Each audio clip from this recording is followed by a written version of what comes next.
Welcome back to Living with a Classic, and if you're new to my channel, I hope you stick around and consider subscribing. I put new videos every week on some Jaguar and classic car related content. And today's video is, well, it's quite sad actually. It's an update on the 1975 XJ6. And unfortunately, it's broken down pretty badly. I believe it has blown its head gasket again.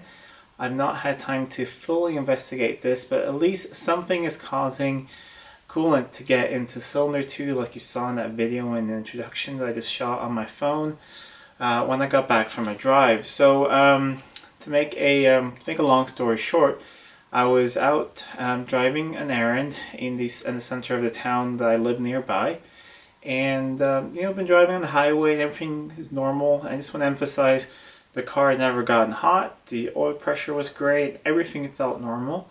But I pulled up to the stop sign, and it just felt like it wasn't running right. It was really lumpy, the idle was really low. So I just put it in neutral and I just revved it a little bit just to see if it was maybe flooding or if maybe some carburation issue. Started running better, so I put it in drive and I kept going to my destination because I had an appointment and I had a time I had to be there. So when my appointment was done, I went out to the car and cranked it over, and it took quite a while before it started up. But it was on the first try, but it cranked for quite a while and it just blew a lot of white smoke out the back, but it cleared up pretty quickly. And what was I going to do? I knew I had to go home, so I drove home pretty carefully, keeping an eye on all the gauges, but it just went up to normal temperature. It never overheated or anything. It was running just fine, and the smoke cleared by the time I got home. So I parked it up and I let it cool down for a while just so I could open up the radiator cap or the expansion caps and just see if there was coolant, and it was definitely low on coolant. And I checked it just about 2 days before that, and the level was, as always, just perfect. It was never losing any coolant. So I filled up about 2 to almost 3 liters of coolant right then, which felt like a lot, but what was I going to do? So I filled it up back to the level, and I started up, and it blew a little bit of smoke, but it wasn't that much. It was just, a little bit, and it came after a while. So I thought, okay, well, maybe I've lost coolant somewhere, maybe I didn't know, maybe the heater core or something. So I turned it off, and I went inside, and then I just started thinking about it, that when I was trying to crank it over at my appointment, initially it wouldn't crank at all. It was just clicking, and I was kind of thinking, oh, it must be a starter issue. I've had starter relay issues before, but then it finally cranked over. So I was thinking, all right, so maybe what if there was something actually blocking the piston? So I took out all the spark plugs, just right there on my driveway. Had a look at them. They all look fine, just like it did last week when I did when I tested the compression. They looked exactly the same as they did then. Nothing wrong with them at all.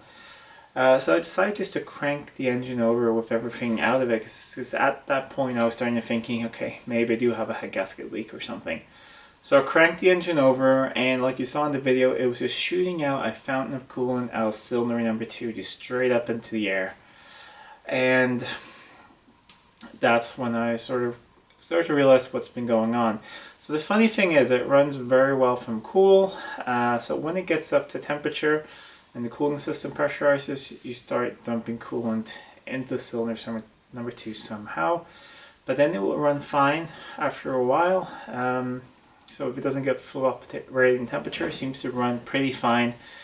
Then when I turn it off, if I start it up right away, it will crank over and start up immediately. But if I let it sit for 5 minutes or longer, I think there's coolant collecting in that cylinder, and then it will be a little hard to start the car. But that's enough rambling for now. We'll go over to the other smaller garage where I have a car at the moment. Just have a little look at it. I haven't taken anything apart yet. We'll have a look at it, and then I want to discuss with you guys what you think I should do with the car. So here we are in my small garage, and here's the daily driver 1975 XJ6. And ever since I found out about the issues, I've just pulled it in here, disconnected the battery, and haven't even gone out here until now. So what at least I noticed before is I haven't seen any coolant mixed with the oil. The oil is, it's due for a change again. I was going to change it, but it's at the correct level. Nothing weird about that. And same goes for the oil filter cap. There was, at least when I looked a couple days ago, there was no, you see no mayo, no gunk, nothing like that in there. So at least the coolant doesn't seem to be mixing with the oil anywhere. Just seems to be somehow getting into cylinder number 2. So we'll loosen, yeah, that's already loose. We'll have a look over here, see if the water level is down again. I believe I didn't fill it up all the way, but I put some water in it before I pulled it in here, and yep, that's down a little low again. And I've looked all the way around. There are no real external leaks or anything. It's not leaving any marks on the ground, so it's definitely pulling coolant into the cylinders for some reason. And this is the stud I've had issues with the whole time, where, I mean, it's gotten less and less. It's almost gone away now. In a couple days, it doesn't really leak at all, and then sometimes it leaks a little. But basically, coolant has been coming up around the stud and coming up here under the captive nut here. On the stud here, that's pretty much right next to cylinder 2. So that has me sort of thinking if maybe there's a connection, maybe there actually is an issue, maybe there is a damage on the gasket right there, maybe I damaged the gasket when I put it together, maybe even though I cleaned everything, maybe by accident there was a little bit of debris or something right there, which is causing this leak and also the leak into the cylinder over there. I am not really sure, but I thought we'd have a look at the old head gasket when we're back in the shop and see if the combustion chamber is close to that passage, because maybe they're really close and maybe there is a blow or something between there. I have done one thing. I did check the torque again, because I mean I have of course retorqued this head before, but I checked it once again and nothing is loose and everything is torqued to spec, and I even torqued everything just a tiny bit more, and yep, lost coolant again. So there is definitely an issue. And to be honest, this got me like pretty down about the situation, because otherwise this car runs beautifully. I've driven it a lot, especially now when it's been really hot outside. It hasn't overheated. It's run perfectly. It starts first time every time, and everything's been working so well. And I've started to plan, other things for it. I just ordered some products for the paint to, polish it up, protect it, wax it, make it look really nice. I've looked at a lot of products for rust proof everywhere. I ordered a new screen seal for the rear screen I was going to replace, and I've been starting to look at new carpets and just a lot of other new stuff for this car to make it look really nice, and some different tires and things. So this is definitely like a really big setback. So let's go back to the workshop and talk about what I think my plan will be for this car. Okay, so we're back here in the workshop, and I picked up the old head gasket which had been hanging on the wall over there. And you can see that I didn't really remember what the head gasket looked like in my head, and the spacing is pretty equal between where the hole is over here for where the stud goes through and where the cylinders are. So my guess is that it's leaking somewhere here, just because this has been leaking all the time, but of course it's just a guess. I can't know anything until we're to look inside. And some of you guys might comment I should try a leak down test, but I think it's kind of pointless at the moment, because it's definitely going from the coolant, definitely sucking coolant in somewhere, and it's definitely filling that cylinder with coolant, which is very obvious from taking the spark plugs out, spin the engine over, and it just shoots straight up like a fountain. So I think that there is no question about it where the coolant's going. It's going into cylinder 2 somehow. So when I initially found out about this, my first idea would be to save up some money, call around and see if I can possibly find a used engine somewhere, because I just felt like I don't want to take this thing apart again, and the next time I take it apart it would be a complete rebuild instead, because there are some other issues of course with the engine. Not major issues, but because it does run very nicely, or it did run very nicely, had a lot of power, it was very smooth, always started first time. But like I mentioned before, I'm a little bit unsure of the oil pressure, if it's the gauge or if the engine actually has bad oil pressure, but I feel like it has good oil pressure. At least I have no indication that it has bad oil pressure.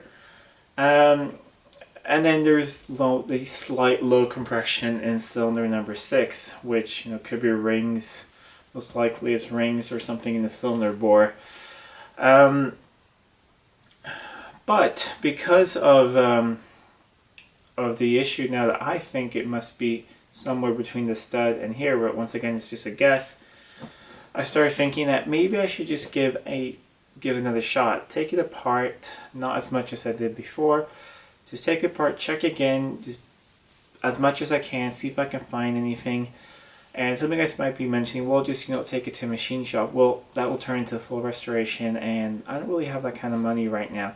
So I'm thinking, taking it apart, clean everything again, super, make sure that everything is perfectly level and straight again. And if it looks fine, and it seems to be fine, clean everything off as best as I can, try a new gasket, and put it back together. And that's something I can do in a weekend, and all I would need is a head gasket, cam cover gaskets, a possible intake gasket, and the exhaust manifold gaskets, and that's about it. So my guess is that would be around $100 or less, and a weekend's work, and I could probably maybe have this thing back on the road, and maybe it's going to hold up. I don't know, but this held up for about 3,000 to 4,000 kilometers, and the car ran really, really well until something happened. But of course, there could be a small crack somewhere I haven't discovered. There could be a crack in the block or something like that. And like I said, I'm not really in a position right now to do a full restoration on that engine. It's just not something I can do at this moment. So let me know what you guys think. Would you think it'd be a good idea just to maybe just give another shot? It wouldn't be that much money thrown away, and try it, or maybe see if I can get a hold of a second-hand or a used engine, or what do you guys think I should do? Because it is the car I'm planning on daily driving at the moment. Right now the Daimler's doing that, but it's not the car I wish to daily drive right now, because I wish to restore that one back to really nice condition, and I don't want to wear it out by daily driving it. And this car, I don't really mind daily driving. I actually really, really enjoyed driving this car a lot. I absolutely love driving it. It's sort of the perfect condition for a daily driver, like we talked about before. It looks nice from a little bit away, but when you get close, you see that's not perfect. But there's no rot in it, there's no rust anywhere, no weird clunks. It's been extremely reliable, it's always worked. And I have a lot of fun projects planned, which you guys seem to be excited about. We're going to get ready for the winter. I was going to replace the rear screen seals. There were a lot of fun things planned for this car. And I feel I'm quite sad. I'm quite disappointed. Things like this happen, but honestly, I am quite disappointed. And I also feel like I'm probably disappointed you guys. I know you guys were looking forward to a lot of things with this car. And I'm sorry about that, but these sort of things happen. It's an old car, things can happen. Even if it was a fully restored engine by a professional engine shop somewhere, things can happen. Gaskets can blow, things can happen. Things can be missed sometimes when you put an engine together, and it's just what happens. Sometimes you notice it right away, and sometimes you notice it, 4 months down the road. But please let me know in the comments down below what you think I should do, or if you have any suggestions. And don't worry, the next video is probably going to be a more happy topic, and probably a more fun tutorial thing. I think the next thing you guys can see here on the channel is the XJ12 over there. It's time to get that thing out again. It's been sitting there for a while, and I want to fix some exhaust leaks and just go through some things and do a service. So I think we're going to have a video just getting that thing back on the road. There's really nothing wrong with it, but just getting it back on the road after sitting for a while. I haven't really driven it since last summer, just moved it around. So just going to go through it a bit, and that should be a more fun future video. But please let me know what you think in the comments down below what I should do with the 1975 XJ6. Anyways, hope this wasn't too rambly. Just wanted to get this off my chest, and I tell you guys everything that happens. It's not always just all the good stuff that happens. You guys see the good and the bad. You see what it's like to actually live with a classic, just like the channel is called. So anyways, if you like this video, please give a thumbs up, share it with your friends. If you're not already subscribed to the channel, please subscribe. It really helps out a lot. And until next time, I'm Adam, and this was Living with a Classic. I'll see you soon.